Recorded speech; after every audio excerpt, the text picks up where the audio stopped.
Hey folks, it's Friday. It's time for a Friday Fitness Tip.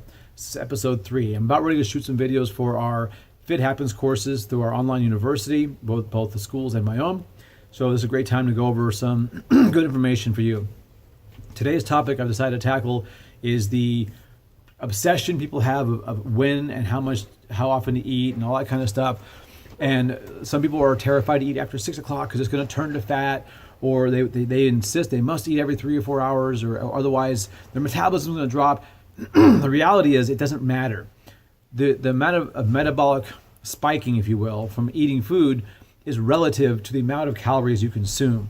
So if you had a 1,000 calorie meal, the spike would be equivalent to what you would get in 3 meals that equal 1,000 calories. So there's no reason for that purpose to spread your meals out. And eating after late at night, that doesn't affect anything either. It's if you imagine a 24-hour window from midnight to midnight over 2 days, whether you eat those calories early in the day, late in the day, throughout the day, it's not going to matter. Your body has a caloric deficit by your basal metabolic rate combined with the activity level you pursue. That is what your caloric equivalent equals out. Again, there's some adjustments depending on where the calories come from, but overall, it doesn't matter what time of day you're eating this stuff. And really, you eat when it works for you. The second part of this myth is like, oh, you must spread your meals out so you keep your metabolism steady and all that kind of stuff. And that's really kind of nonsense too. That came to be really popular back when the high carb, low fat diets were the thing to do. And this is somewhere in the 80s and all the way through the 90s.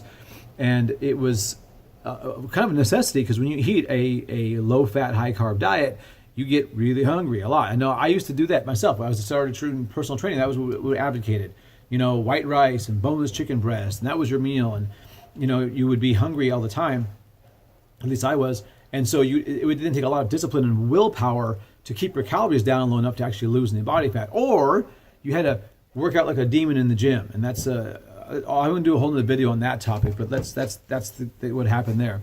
So I now advocate more of a paleo keto type diet for most people, and that's going to work best because it has a high satiety rate. Fat and proteins are more satisfying the body for hunger than a lot of carbohydrates, especially ones that come from grains. They're also very inflammatory, which is a whole other topic for another video as well. So the message today: don't obsess over what time of day you're eating. If you wake up in the morning and you're not hungry, don't make yourself eat. If you go throughout the day and you come home from work and you're legitimately hungry, not bored hungry, but actually, then eat. Your body, will eat the calories as long as your overall expenditure is under control. And again, if you eat a higher fat, higher protein diet, that's going to be a lot easier. You're going to stay full longer. Your body's going to be more satisfied. Again, there's a whole lot of debate. A lot of people want to eat a vegan plan, or they want to take away the fat and do low fat this and take the skin off the meat and all that kind of stuff. And I'm not a fan of that. I'm sure I'll get hate mail from vegans now because they are often very militant in their beliefs. So hopefully I'll survive the weekend. Anyway, so message today, Coach Johnson's Friday Fitness Tip is: don't obsess over what time of day you eat. Eat when your body needs to be fed. Don't worry if it's late at night. Don't worry if you don't feel like eating first thing in the morning. Then don't. All right, folks. Coach Johnson's Friday Fitness Tip, number 3, season 1. Talk to you soon.